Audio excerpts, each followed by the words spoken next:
Good morning, everybody. My name is Dratnos, and today I'm here to figure out with you guys what is Evochron Mercenary. So, Evochron Mercenary is I'm just going to enter my call sign here, Dratnos, and so basically it's billed as a free-form trading slash fighting slash negotiating slash spying slash transporting slash racing slash everything sandbox space game. You fly around in a ship. You can do a bunch of different things. Here it's asking us what our starting role is. Mercenary, miner slash trader, combat pilot, or racer. Let's go with combat pilot because that seems like it'll be the most showing of what the game can have in the first few minutes. Yes. Ooh. All ships must submit to a random safety inspection upon order by the dockmaster. Nice, okay. And we can do training, launch, multiplayer, pilot manager, options, exit game. Let's do some training. Begin training all sections, basic flight control. Yeah, okay, let's begin all the sections of training. That seems like a good idea. We'll see if we can learn a bit about this this delightful game here. If there's maybe an intro or something. Ooh, a loading screen. Okay, that's a good thing for your game if you've got something to load. I would recommend a loading screen of some sort. Of course, you can do it the big rigs style and just not do that. For those of you who don't know what that is, don't search around for the game Big Rigs. It's not the kind of game that you want to be playing unless well, okay, it's a very funny game. It's a hilarious game. It's a game about it's basically the worst game ever created. There's it looks like it's by some 3-year-old with a very basic understanding of how to create a game. It's so bad. Anyways, this is Evochron Mercenary. It's not bad. At least we don't know yet. We're gonna find out. I've never played this game before. I wanted it for a while. It looks awesome, and so I got it and decided to do a what is of it to justify that purchase. And it was also on sale. This game is $25 on Steam right now, if you're interested in getting it.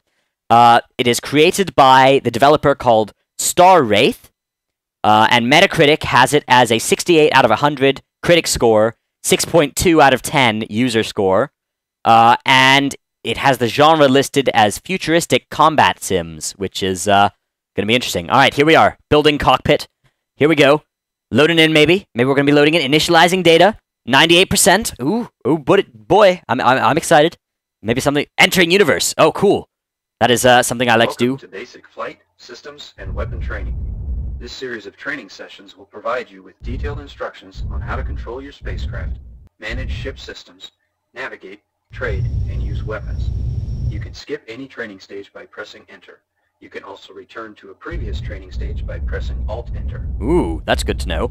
For this first session, we'll cover flight basics. It was louder. The default flight control will be set to the mouse if no joystick or gamepad is detected. I have a mouse. You can change the control setup as desired in the options menu. Okay. For mouse control, you can select either a pointer mode or a direction mode. The pointer mode will let you control your ship with a visual marker on the screen. Ooh, that's what I'm doing right now. The direction mode will let you control your ship based on how much you move the mouse. Ooh. Let's start with velocity control. Hello. If you're using the mouse for flight control, you can use the wheel to adjust the velocity setting, or the 1 to 0 keys to set it by percentage. Plus and minus, or W and S, can also be used to trim the velocity setting. You'll notice that the EL indicator will reflect whatever level of velocity you select. The EL Increase indicator. Your velocity setting to maximum now. Oh. Velocity setting to maximum. I don't know what I'm doing. I have no idea. Oh god. What is this that's happening? Good. Okay. Now reduce your velocity to 0. If you're using the mouse or keyboard flight control, you can hit the backspace key to immediately set velocity to 0. Okay. In addition to your main engine, your ship also has a series of thrusters at various points on the hull. These thrusters are automatically controlled by your onboard computer to help keep your ship moving in the direction it is facing. Nice. But you also manually control the thrusters to rotate your ship and perform maneuvers. Oh, Use the flight control device to turn left and right now. Ooh. Flight control device. I don't even know what that is. Next, pitch up and down. Okay, yeah, we can do that. The last rotation control is roll. For keyboard and mouse flight control, use the default Q and E keys for rolling. Okay, we're rolling. We are rolling. Roll left and right now. Okay. In addition to rotation and velocity control, do a barrel roll. Move your ship directly up, down, left, or right by activating the horizontal or vertical movement thrusters. On-off control for these thrusters is available using the default A and D keys for left, right, horizontal movement. So we can just do. Z and X keys are used for up, down, vertical movement. You can also add variable horizontal and vertical thruster control if the flight control device you're using supports enough access channels. Okay. Try moving horizontally left and right now. Okay, so I can go horizontally, just moving horizontally without turning horizontally necessarily. By not using my mouse, but using A. Now try moving up and down. Ooh, bit of lag spike. Z for down, X for up. Flying in Nice. space involves mastering the effects of inertia.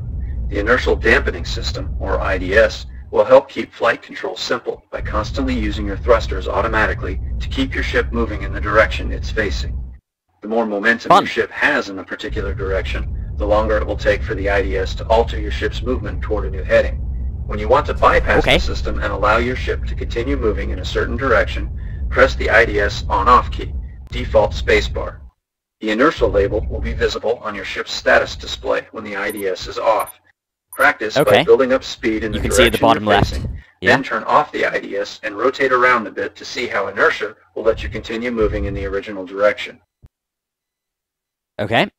So that's inertial. Turn the IDS I'm in back inertial on now. to resume automatic thruster control. Okay, so that'll keep me going in the direction I was looking at. Okay. And then Your IDS ship back is on. also equipped with an afterburner, which provides a high level of thrust from the main engine. Use it sparingly, as it consumes a much greater amount of fuel, but it can be very useful in combat when you need to escape or change direction quickly. To engage this the is so afterburner, complicated. press Awesome. and hold the default tab key. Practice using the afterburner now by accelerating to twice your ship's maximum cruise speed, then release the key to disable the afterburner. Hiya! We're going fast. Onwards. I don't even know if I'm allowed to be going this fast by like the laws of physics. And release the afterburner. Hopefully that was more than twice our velocity thing. If I press 0 now. Oh no, is it 0 or 1? That should make me automatically set to 0 velocity. And because I've got IDS on now, it should have me slowing down. I think. I don't even know. Our velocity V is the flight training section. Okay, we did We'll cover it. ship systems next. Combat, environment, and status information is projected onto your helmet's visor as a heads-up display, or HUD, and on the 3 cockpit displays. The HUD includes optional readouts for gravity, altitude, energy, damage, and speed. Motion That's all spheres the bottom also help you left, gauge bottom, your velocity, and bottom right. while a pitch ladder indicates the orientation of your ship. The HUD has 3 modes. You can turn it off entirely, or use a reduced display mode that removes the numerical indicators along with the motion spheres there's no and HUD. pitch ladder. Try cycling through the HUD modes this is now the full HUD. using the default H key. Nice. And then, we got a bunch of info about if we Your do that, ship or there's divides our available regular power HUD. between your weapon system and shield system. The current power setting is shown on the lower left cockpit display at the top right corner next to the letter P. Lower left, the setting top will right. range from a value of -5 to +5. Where it's flashing. The S readout is for shields, and the W readout is for weapons. You can adjust power for each system by using the default left and right bracket keys. Increasing power to a system will improve its recharge rate and effectiveness, providing more resistance So I've for now shields put all power and to more shields. shots for primary weapons. Managing power between these systems will become very important as you start upgrading your weapons. It's not letting and me shield use systems. the other bracket key. Just to the left of the power setting indicator is the number of remaining countermeasures you have, CM. Below the power setting indicator is a blue 21. bar next to the letter W, which indicates the weapon. I press C and it goes power down. level. The bar will decrease in size as you fire your primary weapons. Once the bar reaches the middle, your weapon system will be out of power and will need to recharge. Observe this in action now by firing your primary weapon until the bar indicates a low power level. There we go. Good. Notice that a red energy light flashes on your HUD to bring the low power level to your attention. Below the weapon power level, the green bar next to the letter H indicates the status of your ship's hull. It will decrease in size as your ship sustains hull damage. The armor of your ship that comprises its hull is determined by the frame you choose when you build it. On the left side of the ship's status display are readouts for velocity, set velocity, gravity, altitude, inertial status, fuel, navigation damage, weapon system damage, engine damage, shield array status, and primary firing mode. Your secondary weapons are listed on the lower right side of the display, and the weapon next to the number 1 is the weapon that's ready to fire. The middle cockpit display is your 3D radar. It provides direction information on objects in space. Green dots indicate friendly ships, yellow dots indicate moderate ships, and red dots indicate hostile ships. When red dots appear on the radar, a warning sound will help bring the threat to your attention. Blue dots indicate stations. Yellow dots with small brackets indicate inbound missiles. White dots indicate cargo, and purple dots indicate unknown or miscellaneous objects. The dots include an attached line that points away from the center of the radar sphere, which helps you determine if an object... The display at the lower right of the cockpit shows details about the ship. Oh, nice. We can skip things. All right. Just some displays. Gun sight. Practice Gotcha. firing at this drone target, marked as a red threat level, until it's Fires the destroyed. missiles. Fire more missiles. Ooh. Oh, God. I can't seem to divert power back to missiles. Oh. It's dead. Was that us? Good. Ooh, you can hello. install two different types of primary weapons on your ship. Particle cannons fire projectiles at high speed and are usually moderately effective against shields and most effective against hull armor. Each type of particle cannon can have unique range, yield, and firing rate attributes. Some particle cannons are also optimized to deplete shields, drain energy, or inflict kinetic effects on a target. So review the specifications of each cannon you install so you understand how to best use it. Beam cannons are the other type of primary weapon. They are generally a shield depletion weapon, and higher class models that use more power are more effective. You can selectively fire each type of weapon individually or simultaneously by changing the fire mode, default N key. When a missile is fired at you, you can choose to evade or attempt to shoot it down. Missile evasion is an important skill to master. Most missiles track your heat signature, and in the cold void of space, your ship's engine and thruster exhausts stand out. You can significantly reduce your ship's heat signature by turning off the IDS and avoid using the afterburner or manually controlling the maneuvering thrusters. While drifting in space this way, your countermeasures can be more effective. Wait to launch countermeasures until the missile is close enough to set off the proximity alarm. One of the most important aspects of handling your ship in combat is shield management. Your shield system projects a defensive field of energy in 4 directions. Each direction is referred to as an array. If one or more arrays becomes weak, enemy fire can hit the hull of your ship directly, causing damage. As mentioned earlier, the status of each array is indicated on the shield section of your ship's status display. Notice the green bars, one for each direction with your ship in the middle. Watch as I drop your front shield array to critical. The green bar changes color to red and decreases in size.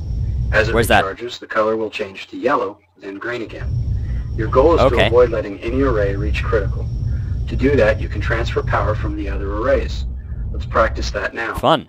I will again drop your front shield to critical. When that happens, use the Augment Front Shield key, default numpad 8, to transfer power from the left, right, and rear arrays to the front array. Okay. Go, go, go. Good. Go, go. Nice. In addition to transferring power to a specific array, you can also balance power between all 4, using the default numpad 5 key. Also remember that you can improve the recharge rate of all shield arrays by transferring power to your shield system. Yep. The top part of the HUD includes the compass and several menu options. To select the menu option, simply use the mouse pointer and click on the desired button. If you're using the mouse for flight control, you can hold down the Alt key to suspend flight control, so you can move the pointer to select one of the menu options. The target menu lets you select a target or change the clan link status of a player-controlled ship in multiplayer. The order menu lets you send an order to other ships in your fleet. In single player, the order is given to computer-controlled ships that you have recruited to be part of your fleet. In multiplayer, the order is sent to players who have matching clan ID tags in their call sign. Oh, that's awesome. On the right side of the menu options at the top of the HUD are the Deploy and Build menus. The Deploy menu lets you place temporary devices that can recharge or refuel your ship, detect ships and other objects at long distance, or provide shield cover. The Build menu lets you construct long-term stations in new locations, allowing you to expand the game's universe by introducing new trade options, AI ships, that is so cool. You must have the proper equipment and be at a valid location to deploy or build such objects and stations. Awesome. The middle of the top of the HUD gives you access to the consoles, autopilot, formation option, and jump drive. Click on Auto to engage the autopilot. The autopilot will control your ship and take it to the current destination point selected. The destination point is displayed on your HUD as a yellow nav marker, and a yellow direction marker is also displayed on the 3D radar. The distance to the destination is displayed below the nav marker. Activate the autopilot now. Notice how your ship changes course and travels directly toward the nav marker. The autopilot will also control your jump drive if you select a destination that is outside of your current sector. Now disengage the autopilot. Ooh, okay. Disengage auto. Hold Alt. The Move up form here. button on the right side of the compass works the same way, and will keep your ship in close formation with any friendly or moderate ship you have targeted. Awesome. There are 3 main consoles that you will use to travel and conduct business. The first one is the navigation console, which can be opened by clicking on the nav button at the left of the top middle display, or by pressing the default F1 key. Again, if you were using the F1. mouse for flight control, Nice. you can temporarily suspend flight control by holding the Oh, Alt key awesome. down. Open the navigation console now. This console lets you manage jump drive travel and system navigation in an easy-to-use interface. Your current position is displayed on the map with a green arrow. You can also see nearby objects, such as planets and asteroids, on the map.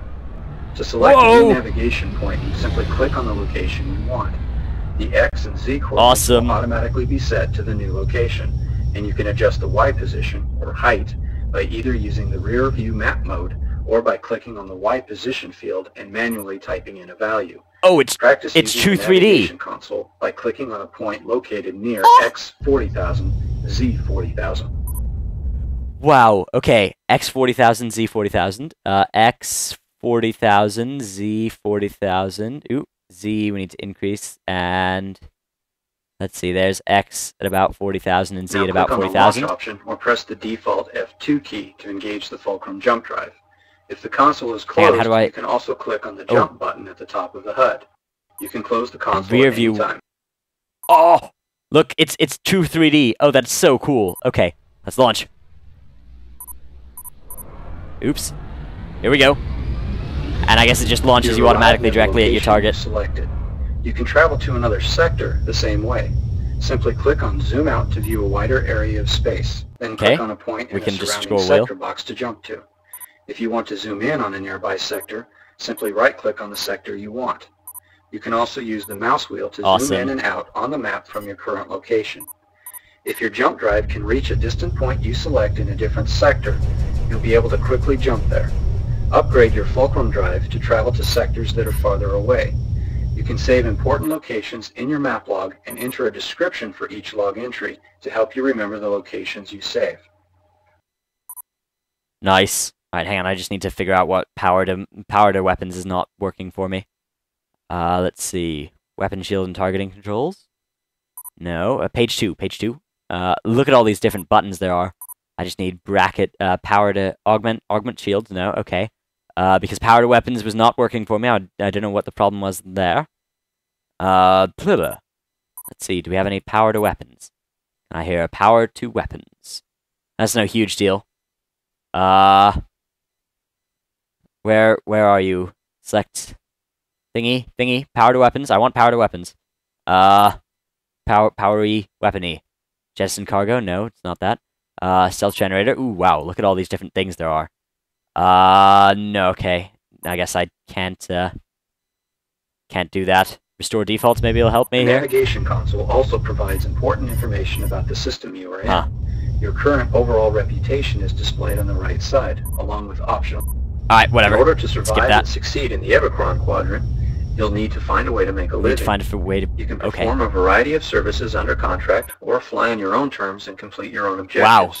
You can mine for valuable resources, transport needed commodities to high-paying locations, patrol for hostile ships, negotiate for quick trade deals with other pilots, explore for hidden benefits, or a variety of other activities.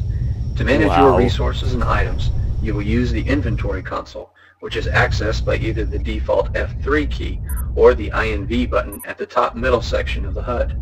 Open the inventory console now. The inventory console will let you monitor your... The inventory console also lets you transfer weapons and equipment from your cargo bay and install them onto your ship. You can also uninstall weapons or equipment from your ship and place them in your cargo bay. To transfer an item on your ship without selling it, right-click on the item. You can also use right-clicking to buy equipment or weapons and place them in your cargo bay rather than installing them on your ship.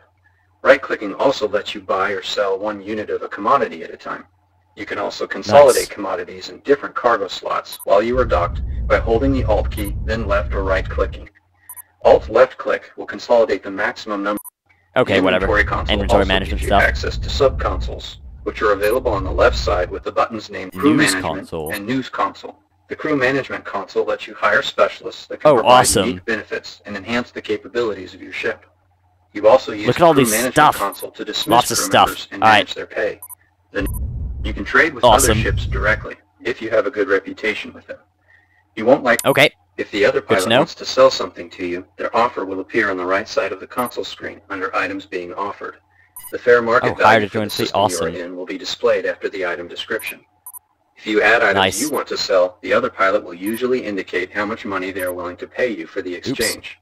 Click on how you interact. Okay. For this stage, you'll be required to dock with the station.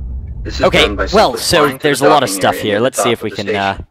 The docking area is protected save by a progress. blue atmosphere shield and provides flashing lights indicating the correct select approach profile. path you Okay, need to yeah. use to Saves enter the there. station. Your HUD will also display Dead zone. a pathway I don't even know that what will that help is. guide you to the docking area. The pathway will be red Keep it if at your 4. approach is outside of the required docking angle, and it will be green when you are Oh, I guess approaching that's just this correctly. area here where Once it's you dead. reach the docking port, where the it doesn't station's actually cause a tractor beam change. will engage and Oh, hold it does you though. in place, and the inventory console It's will just open. okay. Turn off the inventory console to disengage the tractor beam and depart. Practice docking with this station now. So long story short, there's an awesome lot of stuff in this game, and what I will do is I will do all the tutorials, I'll learn all the stuff, and I'll show you some actual gameplay in a part 2, and then I'll try and show you some multiplayer in a part 3 of what is for Evochron Mercenary. Those should be coming out. I don't know when these will be coming out. Yeah, this first video is coming out on a Sunday, and then the next ones, I don't know, I might do them over this week, or I might just do them in the next few Sundays. What is Evochron Mercenary? So, we've learned a little bit about this game. I think it's super awesome. To me, this is like everything that I wanted to be doing in EVE Online, I can actually do in this game, and so that's cool. It feels great. The flying feels awesome. Shooting things feels great, and all this HUD stuff it's like exactly the amount of difficulty I'd like in this kind of game. It's not like too difficult. Like I can understand all this stuff, and the stuff that I don't understand is usually kind of minorly, tangentially useful. Flying again feels really like it's really nice to fly. This seems like the kind of game that it'd be worth busting out a trackpad for as well. The analog control would be very helpful here because I've got kind of limited ability to be precise in my velocity. I just have to use each of these number keys, and that sets me up 1/10 of our total velocity each. And I can use the scroll wheel for a little bit more precision, but even that does not give me that much precision. Anyways, this has been Evochron Mercenary. I'll give you some more episodes of this if you guys aren't interested in that at all. Let me know in the description, or not in the description, in the comments of this video, and I will go ahead and not do any more of those for next week. But otherwise, we'll be seeing some more of this game next week if you guys are interested. So, thanks everybody for watching. My name has been Dratnos. I'd appreciate it if you like, subscribe, favorite, comment, all that nonsense for this game. If you like this content, that would each of those button presses helps me a great deal. And my name has been Dratnos. Goodbye.